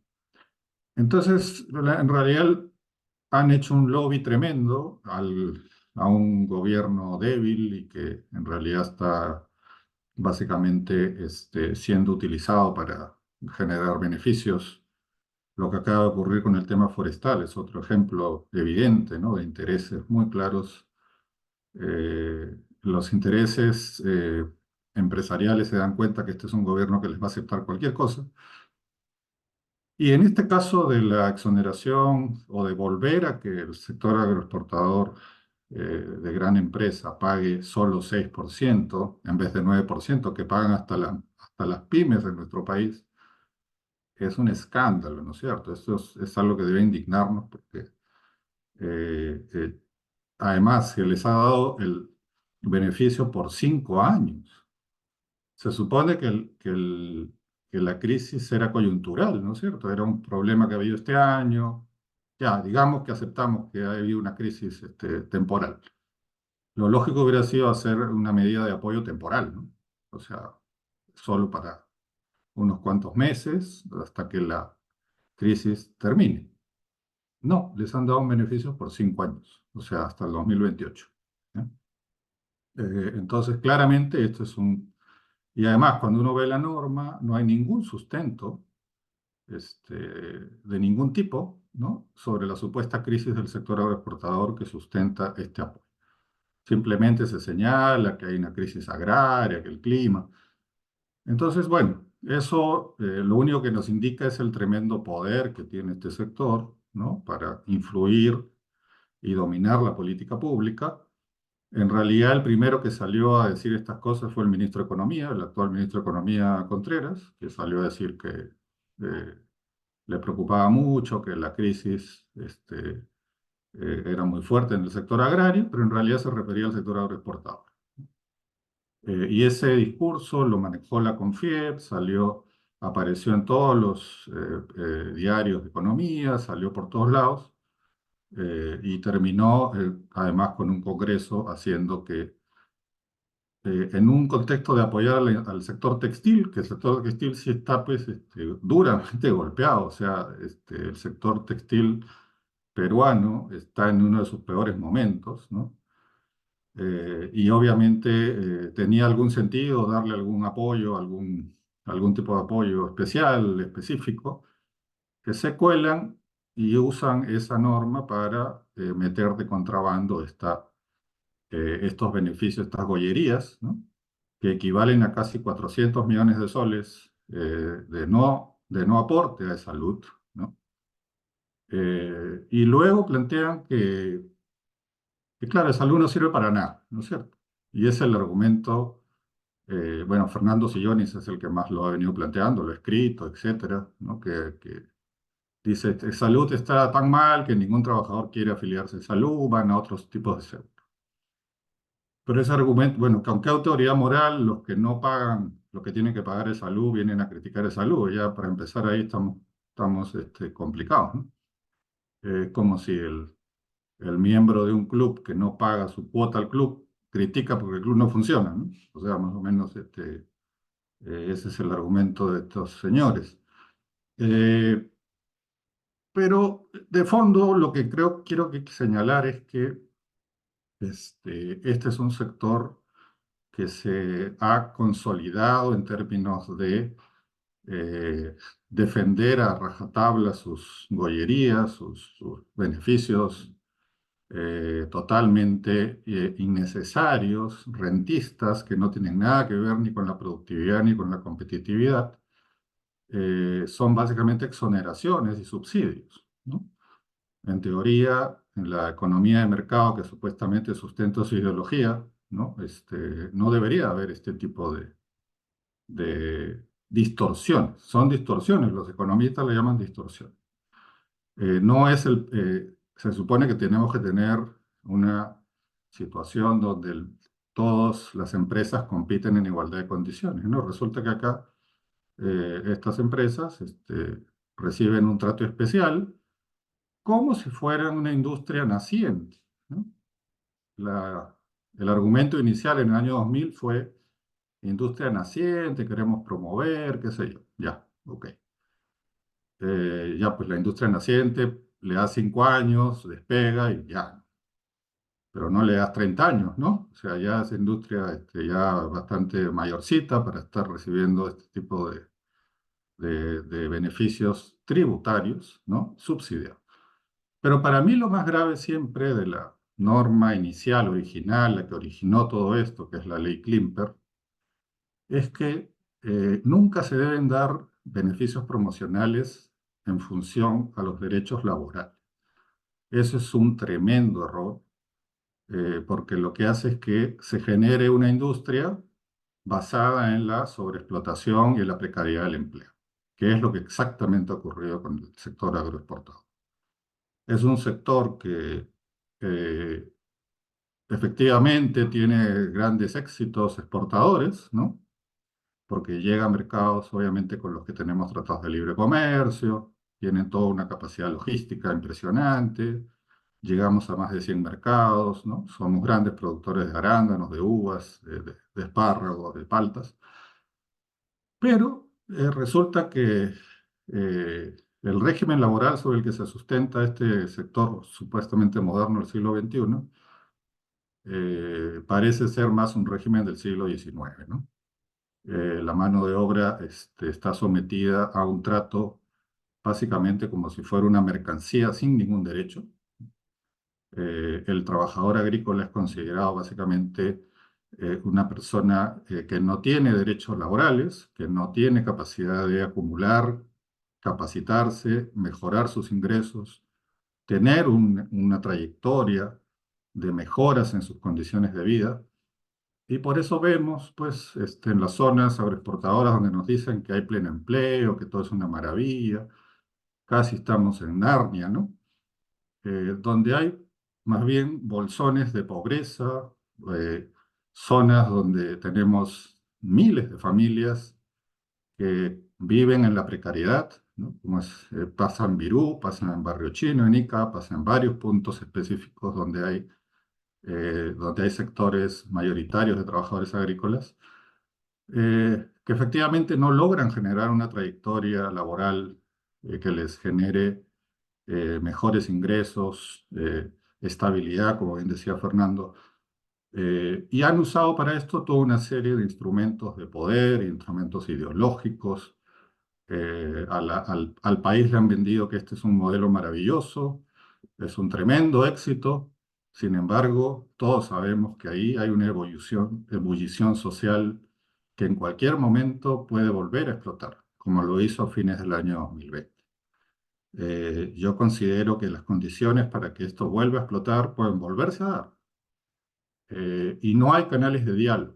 Cuando nos contaban la historia algunos de los ministros del señor Sagasti, cuando fueron a tratar de conversar con alguien frente a la tremenda movilización y protesta que hubo a fines del año 2020, no había con quién conversar porque no hay gremios, no hay sindicatos, por lo menos que representen a los trabajadores agrícolas de campo. Los 3 o 4 sindicatos que hay representan más a los trabajadores de fábrica, a los trabajadores de planta. Ojo con eso. La sindicalización que mencionaba, por ejemplo, Fernando, en este sector es básicamente de trabajadores de planta, que tienen otro régimen y efectivamente tienen un poco más de estabilidad, tienen contratos un poco más estables. Pero los trabajadores de campo, que son el 70-80% de los trabajadores, son los que están sometidos a una lógica muy, muy dura, un trabajo extenuante bajo condiciones de sobreexplotación, eh, con el uso de servicios que nos dicen que no, que eso lo hacen solo los informales, que nosotros no. Hay amplísima evidencia del uso sistemático de servicios para básicamente no tener ningún tipo de vínculo con los trabajadores, ¿no? Al final, todo este esquema de explotación laboral evidentemente genera altas ganancias, ¿no?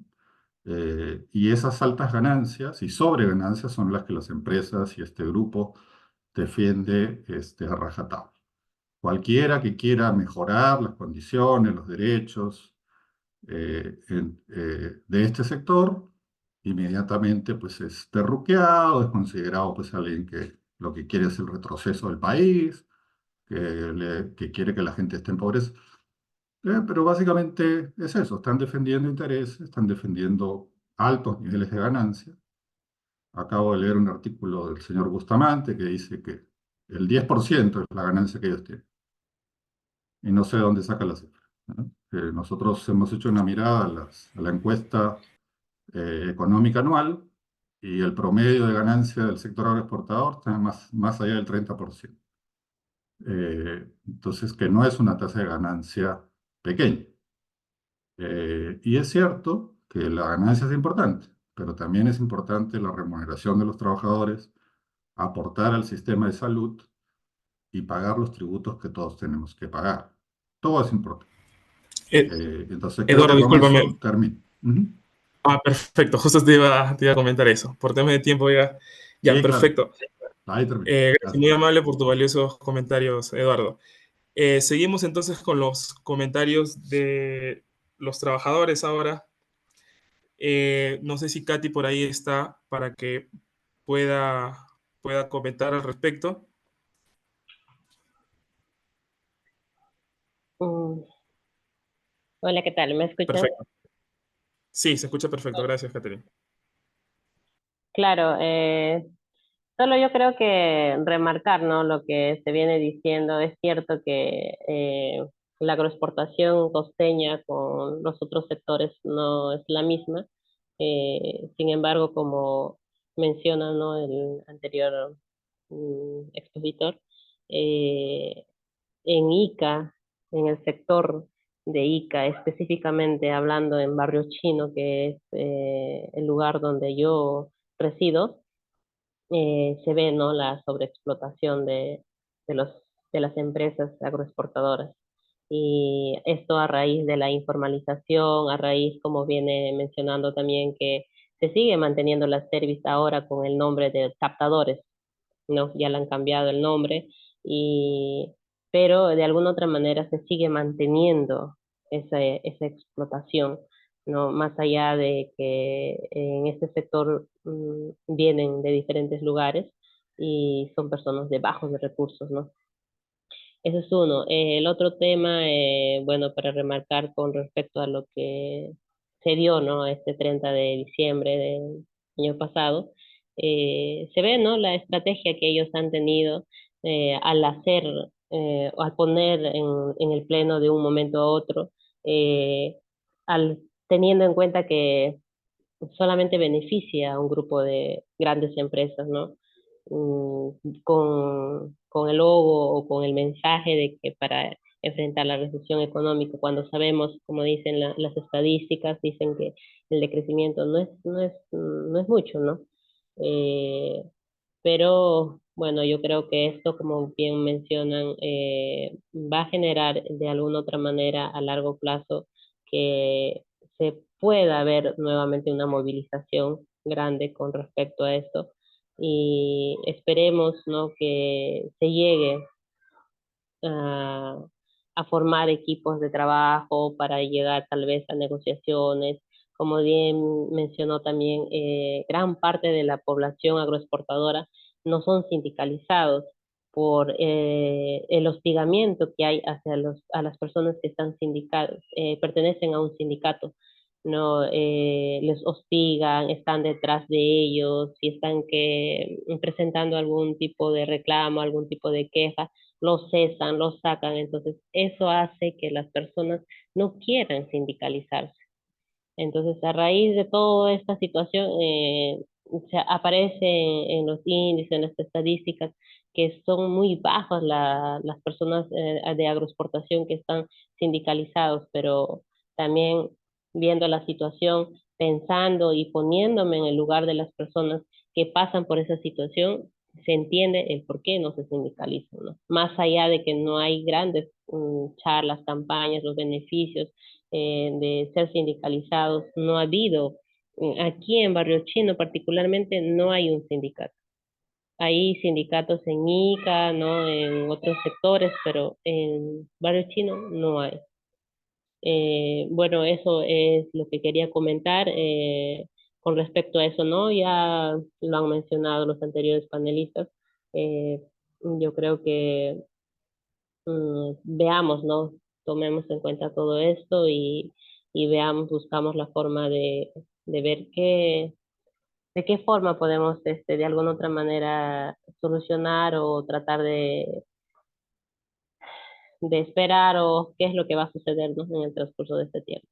Esa era mi opinión y también mencionarles, ¿no? Según mi enfoque, ¿no?, de como mujer, también mencionar que nosotros hemos venido trabajando un proyecto con algunas empresas, con que es el CODEICA, con apoyo de Diaconía, etcétera, etcétera, ¿no? Lo que es la Agenda Mujer, donde estamos planteando que se considere, ¿no?, que se respete los derechos hacia la mujer, porque también es un punto muy importante en este sector de agroexportación, donde se ve mucho tipo de maltrato, ¿no? Y bueno, en esta agenda que se está trabajando, eh, el objetivo principal es que debemos consolidar marcos de acción política y social con la finalidad de contribuir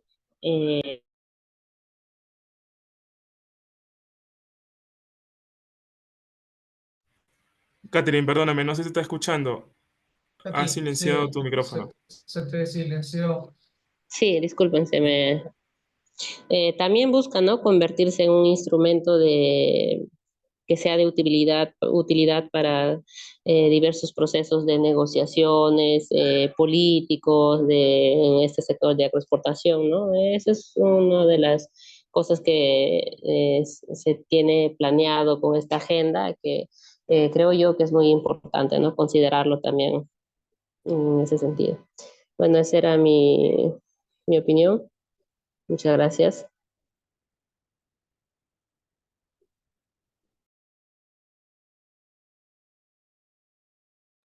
Gracias, Katy. Gracias. Ahora continuamos con Walter. Walter, ¿estás por ahí?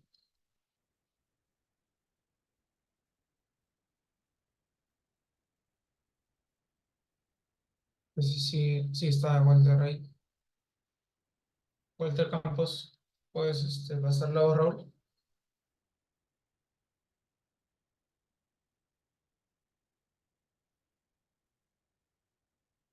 Es muy interesante lo que comentas, Katy. Justo nosotros tenemos o sea, principalmente esto que dices ahorita, Walter, sobre el tema de género, ¿no? Dentro del IET está Tamia Lavado, que está acá justo acá presente, que es un especialista en esos temas, ¿no? Probablemente podamos conversar, bueno, pueden conversar ustedes ya más a fondo, más adelante, respecto a este enfoque que dices.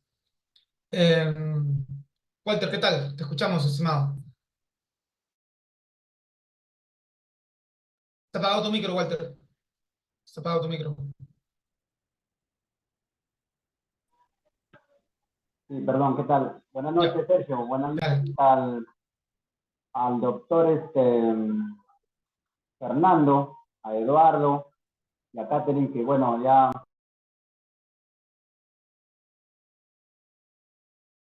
Se apagó tu micro nuevamente. Perdón, Walter. Se apagó tu micro nuevamente.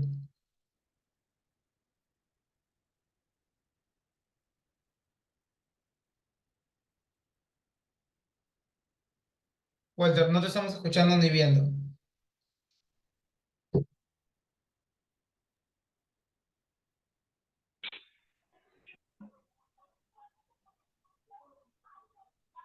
Walter, te escuchamos, pero no te vemos.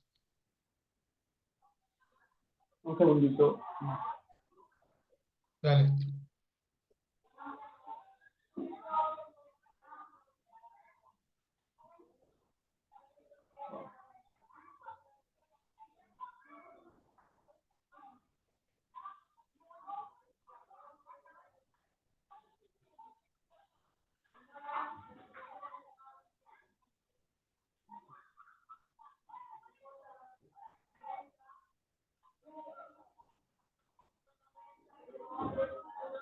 ¿Estamos? Adelante, Walter, te escuchamos. Bueno, las disculpas del caso. Hubo un impasse acá. Bueno, agradecer las exposiciones que ya me han antecedido. Primero yo quisiera de repente hacer un poco memoria. Las inversiones en agroexportación, en lo que se refiere a la zona de Virú, de Chao, La Libertad, iniciaron más o menos con algunos pequeños agricultores, como es la siembra de espárrago, y posteriormente ya llegaron las empresas agroexportadoras como el año 1997, 98. En ese momento no había un régimen agrario. O sea, la ley de promoción agraria nace en el año 2000. A lo anterior, no teníamos problemas. O sea, las empresas cumplían con pagar el salario en, en, en el marco del régimen común y también los beneficios sociales. O sea, no había problemas y iban en crecimiento. Sin embargo, en el año 2000 flexibilizan la mano de obra y también los pagos de impuestos. Entonces, con el engaño para nosotros de que se necesita más inversión y todo lo demás. En adelante, obviamente, no han hecho más grandes inversiones, pero lo preocupante es que el trato a la clase trabajadora pues era inhumano, ¿no? Hay que recordar cómo empezamos también a trabajar los trabajadores en estas empresas. Para transportarnos nos íbamos pagando nuestros pasajes a los fundos. Y recuerdo bastante que comprábamos nuestras bicicletas, los que vivíamos un poco cerca, nos llevaban en camiones de esos. Se apagó tu micro, Walter. Walter, se apagó tu micro. Ahora ¿Sí sí. me escuchan?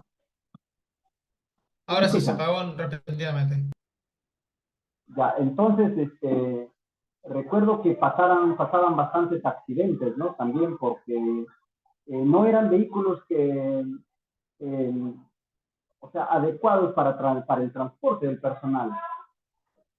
Recuerdo que nos metían en esas cámaras que trasladaban, por ejemplo, cámaras, ¿no? O sea, cámaras de frío, donde trasladaban también el producto a veces. Ahí metían a los hombres, ahí metían a las mujeres, y como en una cámara es todo oscuro, creo que las mujeres sufrían muchas cosas ahí, entonces era preocupante. Incluso también había trabajadores en las fábricas donde tenían que pedir permiso para poder ir al baño. O sea, cosas así, ¿no? Y recuerdo que ya en el año 2000 nomás pasó el primer paro en la empresa agroexportadora Camposol en el distrito de Chao. Pero no se formó todavía el sindicato, eran trabajadores. En el año 2007, ya cansados porque también aclarar un poco ahí que el régimen especial agrario venía con una frase que decía el trabajo a destajo.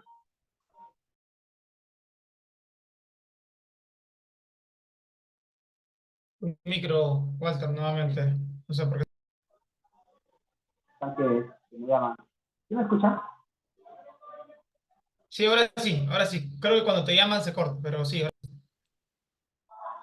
Sí.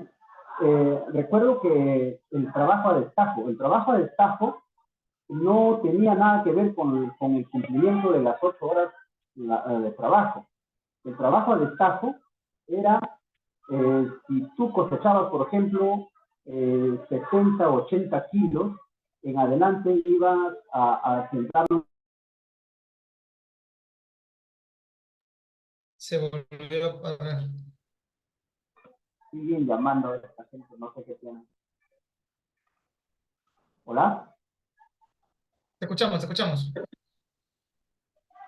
Entonces, recuerdo que los trabajadores en estas oportunidades, en estas empresas, ingresábamos la hora que amanecía al trabajo en el campo y salíamos la hora que anochecía. O sea, nuestra defensa de nosotros era la noche. ¿Por qué? Porque no había mucha gente para trabajar en estas empresas y ustedes o los que conozcan el espárrago, de repente por teoría también, el espárrago crece por minutos, crece, ¿no? Porque si tú pasabas en la mañana, para las 12, de nuevamente volvías, ya estaba el espárrago crecido. Y si tú dejabas que crezca más, el espárrago se malograba, ya no servía. Por eso es que era estricto el trabajo en el espárrago, o es, porque todavía sigue el espárrago. Entonces, las empresas nos querían prácticamente hacer trabajar todo el tiempo ahí porque el espárrago seguía creciendo. Al otro día amanecíamos en el campo porque el espárrago en la noche crecía un montón. Entonces, esas eran las condiciones, pero aparte de eso, no te daban una prendas, por ejemplo, uniformes, no te lo daban. Una gorra con que te cubras del sol, no te lo daban. Incluso, tú llegabas a tus 70 o 80 kilos, en adelante tú tenías que de ahí en adelante seguías cosechando, pero tú llenabas una java de 23 kilos de espárrago. ¿Qué te decía la empresa? Lo vamos a llevar esta java y lo vamos a llevar hasta la fábrica o en la planta, ahí lo vamos a pesar en una balanza. Pero el trabajador no lo veía. ¿Qué volvía diciendo la empresa? No, dice, acá está la boleta que hemos pesado tu java, pero ya no ha pesado 23 kilos, ha pesado 16 kilos, ha pesado 15, 17. Entonces, eso era la indignación de la gente. Entonces, cansados de eso, recuerdo, en el año 2007, el 21 de junio, justamente se levantan los trabajadores y hacemos prácticamente un reclamo contundente de 5 días. Es ahí donde se llega prácticamente a sentar a esta empresa Camposol, la más grande en la agroexportación en Virú, y de ahí en adelante empezamos quizás a coordinar a los trabajadores para formalizar el sindicato. Una vez que hemos formalizado el sindicato, ya empezado a llevar a cabo ya los proyectos de negociación colectiva, pero han pasado muchos años y no hemos obtenido ni un sol de aumento. Después, creo que de más de 10 años de existencia del sindicato, recién hemos empezado a lograr aumentos, porque la empresa Y acá creo que se hablaba un poco también de la tasa de sindicalización. Esta empresa, por ejemplo, la empresa más grande, creó 2 sindicatos patronales más encima del verdadero sindicato de trabajadores. Un sindicato en planta y un sindicato en campo. El sindicato a la cual yo represento era a nivel de toda la empresa, pero lo creó con los supervisores, con los ingenieros, para confundir a los trabajadores, y eso lo sigue utilizando hasta ahora. O sea, en conclusión, hablando de la tasa de sindicalización, lamentablemente, esta empresa yo creo que es la primera empresa violadora de derechos laborales y sindicales, porque utiliza estos 2 sindicatos para no celebrar una verdadera negociación colectiva para sacar beneficios económicos o condiciones de trabajo, ¿no? Entonces, sin embargo, creo que hemos avanzado por ahí, pero como se dice y se ha escuchado, los trabajadores tienen bastante miedo también sindicalizarse, ¿no? Lo otro, realmente, lo que era preocupante y lo que sigue siendo, es que las empresas, por cada trabajador, debe aportar, o aportaban el 4% a salud. Pero en este sector, o en esta zona de Virú, o La Libertad, emigraba mucha gente de la sierra, de la costa, sentaban con sus familias, pero no habían hospitales, no habían, alquilaban unas casitas, recuerdo por ahí atendían a 20 personas al día, pero ya los trabajadores se incrementaban más, y eso lo siguen siendo hasta ahora. Entonces, ahí ha caído prácticamente un gran problema la gente, porque no solo el trabajador a veces se enferma, sino sus hijos, su familia, ¿no? Entonces, es un gran problema, y ahora que nos venga nuevamente, que también se luchó en el año 2020, para que este aporte a salud sea un poco más, porque lo que nosotros estamos seguros que si las empresas aportan más pagando a salud, o aportando por cada trabajador, es que salud va a tener un poco más de dinero para que puedan implementar con mejores equipos sus hospitales, o pueda construir, ¿no? O pagar más médicos para que hagan atención. Ahorita, por ejemplo, tú te vas al seguro, haces grandes colas, pero también, si es una enfermedad que no lo atiende un médico general, ¿qué dicen? No, te vamos a dar una transferencia para que te vayas a Trujillo. ¿Cuánto demora esa transferencia? 3 meses, 6 meses, 9 meses, un año. El paciente al final se murió y nunca llegó la referencia o la transferencia que lo hacen. O sea, la situación es indignante, ¿no? Entonces, creo que son problemas que nos ha traído como impacto este sector del agroexportación. Por otro lado, dentro del campo de los fondos, los trabajadores tenemos muchos problemas de riesgo, porque a veces se trabaja con insumos químicos. Los trabajadores trabajamos con insumos químicos. También trabajamos con maquinaria pesada, o sea, con motores, o sea, con electricidad, con camiones. No hay las señalizaciones adecuadas, como son puntos inmensos, son grandes. Las empresas lo que piensan es en sembrar más, en explotar más a los trabajadores, en sacar más productos, pero no toman las precauciones para ver los puntos que sean bien señalizados, o sea, lo que nos manda la Ley de Seguridad de Salud en el Trabajo. En su momento se luchó también, se luchó anteriormente para que los inspectores de trabajo pues sean personas que sean personas imparciales, vayan, constaten y apliquen las multas. Y en esos años ganaba un inspector 2.000 soles, creo, pertenecía al Ministerio de Trabajo. Posteriormente, tanto luchar y luchar, ya dijeron que se crea la Superintendencia Nacional de Sunafil para que sean más independientes. Les pasaron un sueldo de 2.000 soles a 9.000 soles para que supuestamente esos inspectores no se vendan a las empresas y hagan un verdadero trabajo. Pero por un tiempo, bueno, también les dieron, SUNAFIL les dio autoridad para que puedan multar en caso de que encuentren infracciones en las empresas. Pero después los empresarios empezaron a llorar y dijeron no, hay que quitarles esa autoridad y ya no pueden multar, no pueden aplicar sanciones, sino que pueden, ahora solamente recomiendan. Entonces, Walter, así se ha movido Walter, perdóneme. Un minuto para cerrar, por favor. Gracias. Entonces, esa es la gran debilidad que hemos tenido con nuestras instituciones que administran las leyes laborales dentro del sector de la agroexportación. Y con la nueva ley tratamos un poco de mejorar también con el tema de que se desenmascare realmente cuánto gana el trabajador en su salario. Ahora nuestro salario es 34 soles o 35 soles diarios. Pero ¿qué pasa?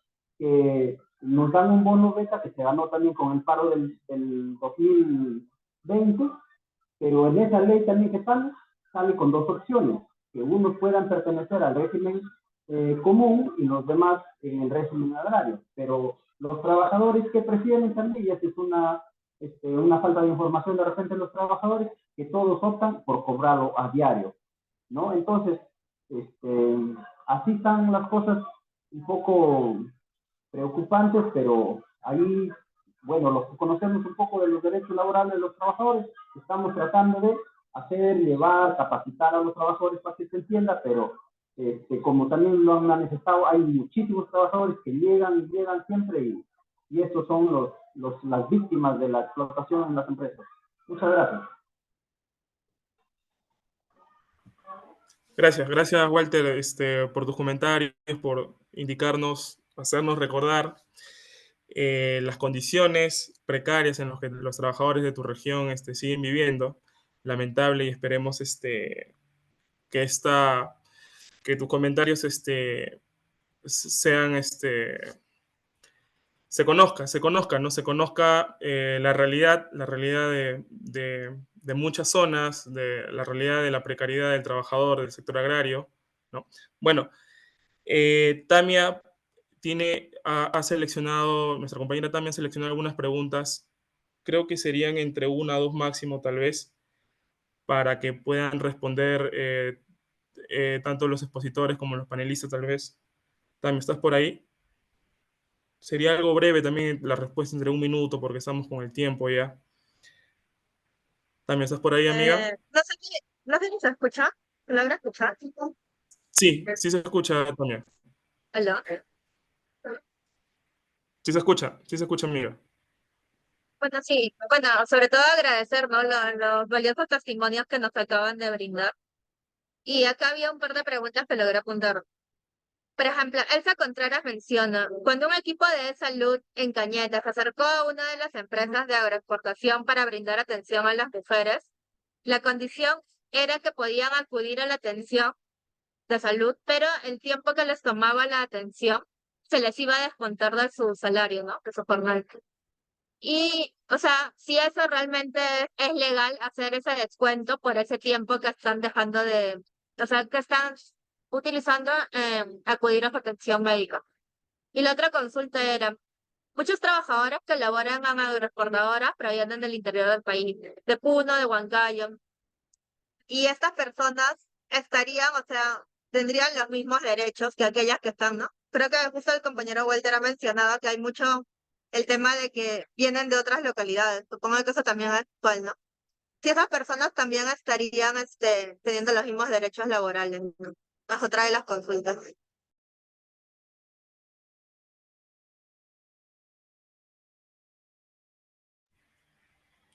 No sé quién se anima a responder, tal vez Fernando, Eduardo, primero.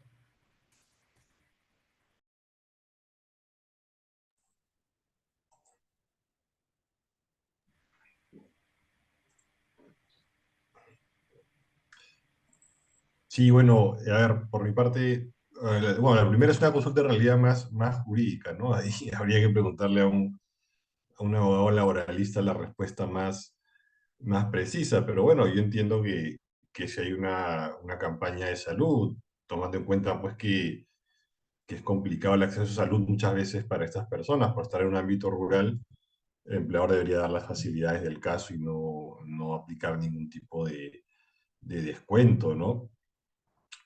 Considerando además que es un sector, repito, con una alta incidencia de accidentes laborales y enfermedades ocupacionales, ¿no? Que felizmente ahora ya está, digamos, cubierto por el trabajo de riesgo dentro del listado que estableció el MINSA por mandato de la ley 31.110. Pero bueno, yo creería que se deberían dar las facilidades del caso, ¿no? Pero bueno, con cargo a que un abogado laboralista complemente esa respuesta. La segunda pregunta sí no la entendí muy bien, la verdad. No sé si la podrían precisar o repetir. Es una de las preguntas que dio el interno, ¿no? O sea, ¿cómo sería esta situación de aquellos trabajadores que están viniendo de otras ciudades? Y quizás ahí lo podríamos complementar con que si este es un sector en especial que tiene gente que viene de varios lugares, es similar a la minería, me parece, ¿no? Porque en otros sectores económicos no sé si se presenta la misma característica de tener trabajadores que están migrando prácticamente por estos trabajos.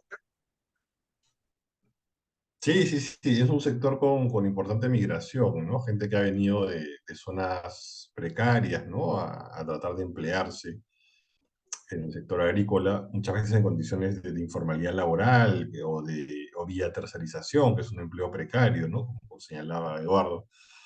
Entonces sí, hay bastante migración y luego se generan estos centros, digamos, eh, donde las personas viven en condiciones precarias también, ¿no? Sin servicios básicos, hacinados en muchos casos, eh, y en condiciones que evidentemente no son las mejores, no hay un problema, hay todo un problema social. Hay un documento, un estudio hecho en su momento, me parece que a través de CEPES, que evalúa esta situación en el norte del Perú, ¿no? De esta migración, estos centros poblados de alguna manera, ¿no? Que terminan creándose alrededor de las actividades agrícolas, donde hay unas condiciones de vida bastante precarias, ¿no? Entonces, sí creo que es una de las consecuencias negativas, colaterales de esta actividad, además de problemas con el agua, el uso del agua, ¿no? Que empieza a entrar en situación de estrés hídrico, ¿no? Sobre todo para los pequeños agricultores que se ven perjudicados, ¿no? Por este uso a veces ineficiente o concentrado, sobreconcentrado del agua, ¿no? Como un tema adicional. Y solo ya para terminar mi intervención, muy rápidamente, ojo que este régimen no solo incluye a los trabajadores agrarios, sino también a los de la agroindustria, ¿no? Claro, como bien decía Eduardo, hay trabajador de campo y trabajador de planta, y el trabajador de planta agroindustrial, ¿no? También está dentro de este régimen, o ha estado dentro de este régimen especial por 20 años, y ahora está bajo el ámbito de esta nueva ley agraria, las distintas modificaciones que se han dado, ¿no? Entonces, eso como dato complementario a mi presentación, aprovechando la pregunta. Gracias. Gracias Fernando. Gracias, bueno, a todos y todas las personas que han estado en el evento. Ha sido muy interesante, la verdad. Hay más preguntas seguro y de seguro van a salir más eventos como estos, probablemente como un poco lo comentaba Eduardo, puede que bueno, todas las condiciones para una potencial manifestación o potencial en general desarrollo conflictivo están, porque no se han solucionado casi ninguna demanda. Esta nueva ley fue un saludo un poco, o sea, no tuvo muchas de las demandas que se exigieron, ¿no? En el 2020, en diciembre de 2020. Y bueno, Yo, es bastante claro ¿cómo se que llama? Sergio, ahí me parece que, o sea, lo que ha escrito una de las participantes, Linda Velázquez, ¿no? sí, Que está sí, lo considerando la vi. ley. Sí, me parece importante que eso se complemente con lo que mencionó Fernando al inicio, de que a pesar de los beneficios tributarios no se logró aumentar la productividad, ¿no? Entonces te dice qué otras políticas públicas complementarias podrían implementarse. O sea, que bueno, que impulsan el empleo informal, pero sobre todo este tema de productividad, que es uno de los tópicos del cual más, el que más se utiliza cuando se quiere hablar, ¿no?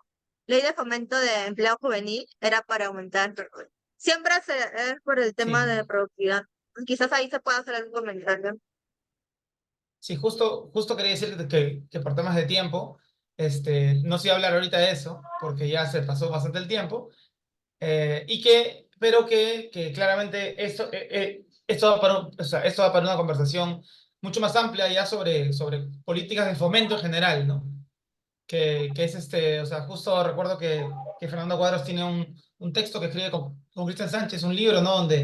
Donde menciona esto del capital laboral unitario, donde las políticas de fomento que reducen derechos laborales y reducen supuestamente costos extrasalariales no son tan eficientes. Y en general, podemos como conversar mucho más sobre eso. Entonces, para el próximo evento comprometemos a los actuales panelistas y también este expositor, Fernando, en general abrir este debate un poco más. Ahí creo que, Fernando, Linda está que te escribe para un tema puntual de un paper de investigación. Creo que pueden tener contacto de Fernando. Puedes dejarlo, Fernando, por ahí por el chat para que te escriban en todo caso. Sí, estás... Sí, sí, pero creo que se está dirigiendo a Eduardo, ¿no? Ah, perdón, Eduardo, lo siento, leí Fernando por alguna razón. Bueno, en todo caso, también deje su contacto para que ahí los coordinen, ¿no? Coordinen. Tiene razón, leí Fernando. No sé. Bueno, eso, estimados, estimadas, gracias. No sé si quieren dar o sea, generar un saludo, generar un agradecimiento, pero eso sería todo con nosotros. Estamos, solamente para cerrar, último, perdón. Estamos, nosotros como todo ese primer semestre vamos a hacer una serie de eventos, así como conversatorios, debates, un poco también de eso, porque en el segundo semestre vamos como comentó Raúl al inicio, vamos a brindar dos talleres, el taller de economía feminista, que tiene un enfoque de género importante, vinculado siempre a los temas del trabajo, y el taller de economía del trabajo, que va, que va a ser tipo seminarios y va a estar bastante también interesante para los que se han quedado hasta ese momento y los que vean en esta grabación lo comento. Y bueno, gracias, eso. Últimas palabras y ya cerraríamos con eso. Gracias. Me despido. Un fuerte abrazo. Gracias, Saludos Eduardo. Muchas a gracias. los trabajadores que nos han acompañado. Muy importante su testimonio, su Muchas mirada. gracias. Creo que pocas veces se los escucha, ¿no? Creo que es algo importante que hemos podido escuchar hoy día. Así es, así es. Gracias. Bueno, sin más, ya estaríamos cerrando. Cuídense.